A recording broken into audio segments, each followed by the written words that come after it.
ভগ্নাংশ। ভগ্নাংশ সংখ্যা আমরা জেনে গেছি। উপরে যেটি থাকে তাকে কি বলে? ভগ্নাংশের উপরেটাকে কি বলে? লব। হ্যাঁ, আর নিচে থাকে হর। এইটা মাঝে মাঝে সবাই গন্ডগোল পাকিয়ে দেয় যে উপরে কি হবে, উপরে লব হবে না হর হবে।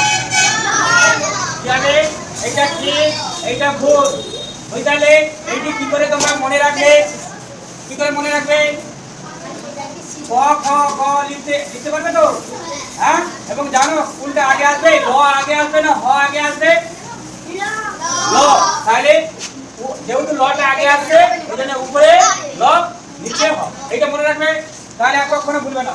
না হলে ভুল করে কি করবে? এটা করবে হর ডিভাইড বাই লব, এইটি করে দিবে। হ্যাঁ, তাহলে এইটি ভুল করবে না, শুধু এইটি মনে রাখবে। আমরা ক খ গ চন্দ্রবিন্দু পর্যন্ত লেখার সময় কি প্রথমে কি আসবে? ল থাকবে, তারপর হ থাকবে। হ্যাঁ, এইটি মনে রাখবে, তাহলে আর ভুলবে না। বোঝা গেছে? এই টেকনিকটা মনে রাখতে হবে। একটা ভগ্নাংশ সংখ্যা বলো। 5-2। তাহলে আমরা জানি কোন ভগ্নাংশকে ভাগে রূপ দিতে পারবো, মানে 5 ভাগ কত হবে? 2। এবার যদি আমরা এটাকে ভাগ করি তাহলে কি হবে? ভাগ করলে কি হবে? 5 কে 2 দিয়ে ভাগ করব, কত হবে? 10 হবে। আমরা দেখবো 2 দিয়ে 4 কত হবে? 2 দিয়ে 4। তারপরে কি হলো? হ্যাঁ, আর কি ভাগ করা যাবে? কিন্তু ভাগ করা যাবে। আজকে আমরা নতুন একটা সংখ্যা শিখবো। তাহলে কি করবো আমরা? যখনই আর মানে যে ভাগশেষটা আসছে, যে ভাগশেষটা আসছে সেটা ভাজকের চেয়ে যদি ছোট হয়, কি বললাম? ছোট হয়, তাহলে এখানে একটা শূন্য দিয়ে দেবো। শূন্য দিলে এখানে একটা কি দেবো আমরা বলেছিলাম? দশমিক। এরপরে তুমি ভাগ করতে লাগো। 5 2 10। তাহলে এই যে সংখ্যাটা আসলো, এই যে ভাগফল সংখ্যাটা আসলো, এটাকে কি সংখ্যা বলবো আমরা? দশমিক সংখ্যা। আর এইটাকে কি বলবো? এটা কি ছিল? ভগ্নাংশ। তাহলে ভগ্নাংশকে আমরা কিসে নিয়ে গেলাম? দশমিকে নিয়ে আসলাম। তাহলে ভগ্নাংশকে আমরা কিসে নিয়ে আসলাম? দশমিকে। আমরা যে সংখ্যা জানি প্রথমে কি হয়? 1। তারপরে প্রথমে আমরা কি জানি? যে সংখ্যা আগে শিখেছিলাম 0। তারপরে 1 2 3, তারপরে এইভাবে অসংখ্য সংখ্যা চলে যাবে। আজকে কি শিখে গেলাম? এই 0 আর 1 এর মাঝে কতগুলি সংখ্যা আছে? অসংখ্য সংখ্যা শিখে গেলাম।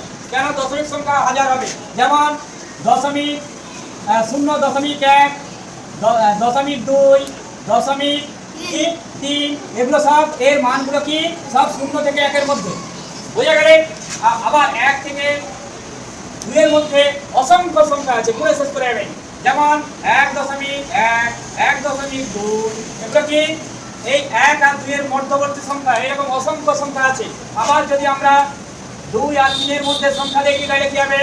2.1, 2.2, 2.3, এইভাবে অসংখ্য সংখ্যা আছে। বুঝলে? তাহলে আমরা আগে এই যে সংখ্যাগুলো দেখেছিলাম 1 2 3, এগুলোকে বলা হয় পূর্ণ সংখ্যা। আর আজকে আমরা কি সংখ্যা শিখলাম? এই যে সংখ্যাগুলো দশমিক সংখ্যা। বোঝা গেছে? এবার দশমিক সংখ্যা আছে, সেইটিকে কিভাবে ভগ্নাংশে নিয়ে আসবে? কিভাবে ভগ্নাংশে নিয়ে আসবে? এটা দশমিক আছে, ভগ্নাংশে নিয়ে যেতে গেলে কি করতে হবে? উপরে লব, নিচে হর। লবে কি হবে? এই যে সংখ্যাটা আছে দশমিক তুলে দাও, তুলে দিয়ে কি হবে? সিটি বসা, কত হবে? 525। এবার লক্ষ্য রাখো দশমিকটা কোথায় আছে?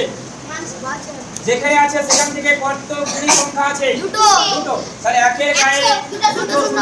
যতগুলি সংখ্যা থাকবে দশমিকের পরে ততগুলি শূন্য দিতে হবে হরের জায়গায়। এইটি হলো কি? ভগ্নাংশ সংখ্যা।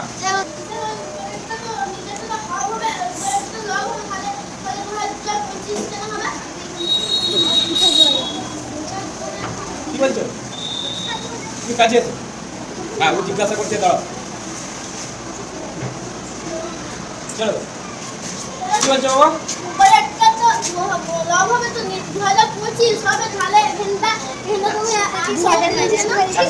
নিয়মটা কি বললাম বাবা? এটা দশমিক আছে, দশমিকের পরে কটা সংখ্যা আছে? একটা সংখ্যা 2 আছে, 5 আছে, তাহলে কটা সংখ্যা বাবা? দুটো সংখ্যা। তাহলে দশমিকের জন্য তুমি 1 দিলে, যতগুলি সংখ্যা থাকবে ততগুলি শূন্য দেবে। কি বললাম বাবা? যতগুলো আছে ততগুলো শূন্য। দশমিকের জায়গায় কি দিতে বললাম? 1। যতগুলি সংখ্যা থাকবে ততগুলির জন্য কি দিবে? শূন্য। বুঝতে পেরেছো বাবা? হ্যাঁ, বুঝে গেল। আর কারো অসুবিধা আছে? আর কারো অসুবিধা নাই তো? আমরা নতুন চ্যাপ্টার শুরু করবো। এটা আমাদের প্র্যাকটিস হয়ে গেছে, নতুন করে প্র্যাকটিস করবো না।